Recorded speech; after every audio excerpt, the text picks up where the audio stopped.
You are listening to Local Biz Now. I am Joe Bagnone, and I'm here with Chris Filani, the founder of Rise of the Super Athlete. I'm also here with James Sanders. He is the finest, wait a minute, let me get your tagline just right. Charlotte's most reliable IT service company, period. It used to be, we're conscientious. That was Then you got good at what you do. But I had an attorney who looked it up and said, you know, I really like it, but I had to look it up. And I was like, okay, well, how that goes. Yeah, you got to make it easy for people to understand. That's Yeah. right. That's right. Yeah. That's right. It meant something to me. Yeah. Well, here's the good news. What he's trying to say is the attorney said he can say most reliable. He's allowed to do that. That means something, you understand? Yeah.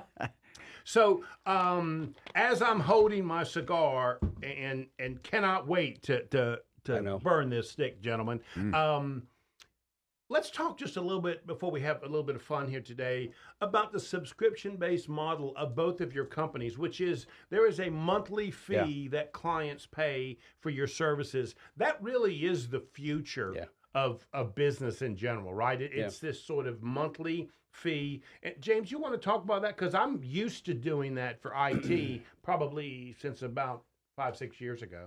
Yes, prior to that, and it was failure to launch for a lot of companies because we'd sit and wait for something to break. Right. And when something broke, then we were at ends. You didn't want me at your house. You didn't want me there for 2 hours fixing it correctly. Right. It put us in a non-partnership, and I only made money when you were suffering. Right. And so for the IT industry, it made sense to get us on the same team. And almost all of my clients, I would say 95% of them, we are very much on the same team. When something is not right with them, it's costing me money. And so that's nice. And then there's a fixed cost per month. They know what to budget and how to handle it. And that works out really well for both of us. Right. Yeah. And Chris, it's always been your model, right? I like it because one, it puts you're starting off the right people. You're not chasing after everybody. People are committed. You know where they're at. You know their journey that they're on, whether their highs or the lows. And you feel like you're a part of the team, and you're not someone who's just doing a buy and sell or horse trading with. It's now long. Hey, look, we know where we're at. I know you. I understand you. They understand me. We know how to work with each other. And there's a level of trust that's bought over time that you can't get on one transaction. Yes. Yeah, I agree. Yeah. I absolutely agree. Yeah. And it does create this loyalty that's sort of sticky, right? You know, Yes. As I'm writing the check each month, or nowadays it's an automatic draft, right? You know, you kind of reinforce that it's valuable. Yes. Yeah. Now, Chris, do you still have people come to you and say, look, man, I just got this one thing. Yes. I All the need time. this address. All the time. How much flat rate? Well, you see, it always changes because there is differences on who I'm working with and what they're actually looking for. But that's an interesting thing because most people will only come to you when it hurts. Yeah. But they could have been solved earlier. And when it comes down to like being the best in the business, and this is whether you're in business, you know, as a business owner or as an athlete, the worst time to try to fix something is when it broke. This is something that probably should have been figured out, especially on the mental side, because everything's mental first. You can practice as much as you want, but if you're not able to get your hands dirty and do what needs to be done when it's dark and you're alone and everything else, it's going to be a hard ask. You're not going to enjoy it. You're not going to enjoy the winning. So when someone comes to me, the very first thing I'm asking is, we should have talked 6 months earlier. You know, it's funny that we talk about this.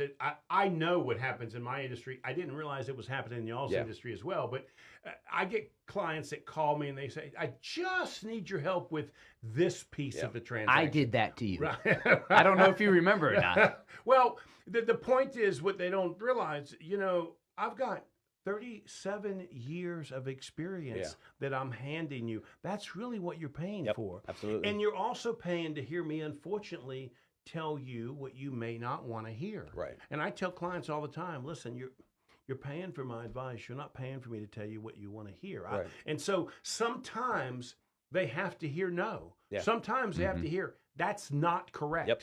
That is not the way I would handle this. Yes. And it really frustrates them. And when you say it, you're probably not going to get that client, right? What's interesting okay, is... take a deep breath. Okay, here we go. No, man, that's not right. But you say that, but I think it does a couple things. One, it raises your value of who you are when you say something like that, because now they can trust you. There is a level of trust that someone who's always not going to be your yes person. Anything that is important in life, even if you didn't like the advice, you'll still take it. It's like when you're a kid and your parents will tell you certain things, but you had to kind of go through and you go, gee, I wish I would have listened to what they had to say. That's where the information becomes important about going, okay, talking about the subscription model. It's really about relationship based, because if someone goes, I don't have to do this, but I know if I do this, I'm less likely to have any troubles. And if I do run into trouble, I can get it taken care of or resolved, or I've learned something that I can use on the next part of this journey or chapter. And when it comes to you, Joe, I think when you look at 37 years, even if you said, Chris, you disagree, and I disagree with you on a situation, I would still look and take that back and go, okay, I'm going to consider this, because I may not agree with Joe, Right. but he knows, he's been down that road. He's like a, like an Obi-Wan or Yoda. He's been down the road. He understands stuff. You know what he called me? Yeah. He called me Yoda. He did call you. I I thought you were going to go with Obi-Wan. Nice. Yeah, either Like, one. no, I that's put them not both right. out there. Nice. Yeah, they're either Nice. one out there. But Well, you are, Julie and I spoke about it this week, and I have to remind Julie, our clients, they don't know. Yeah. If they knew, they wouldn't need us, right? Right. So we got to tell them what we think and what we believe Yeah. based on their circumstances, and it may not be what they want to hear. Well, that raises additional points. If it's a client one time doing something, we have to be able to tell them the good and the bad.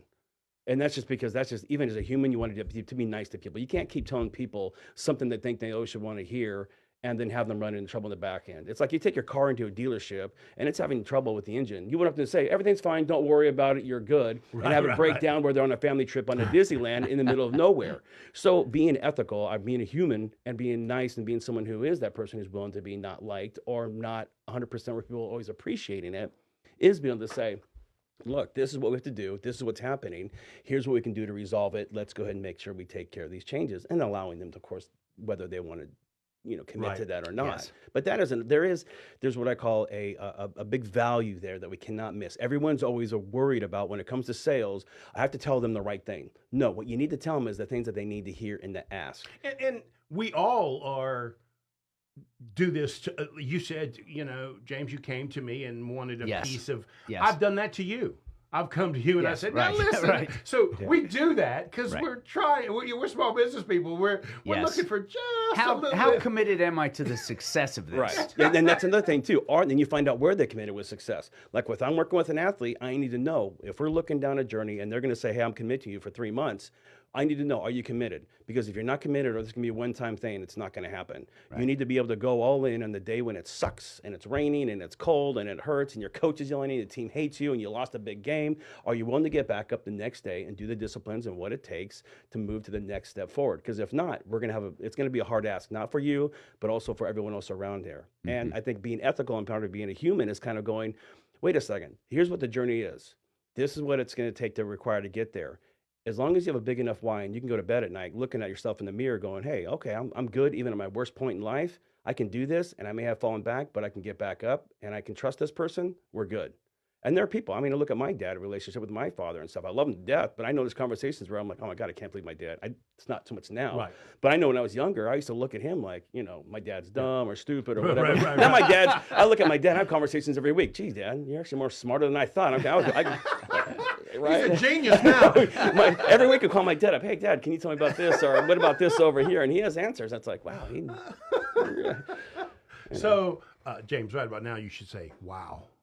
Wow. There you now. Hey, that didn't cost me anything. That's right. And I got a cigar out of the deal so far. That's right. This has been a very worthwhile trip. Okay, so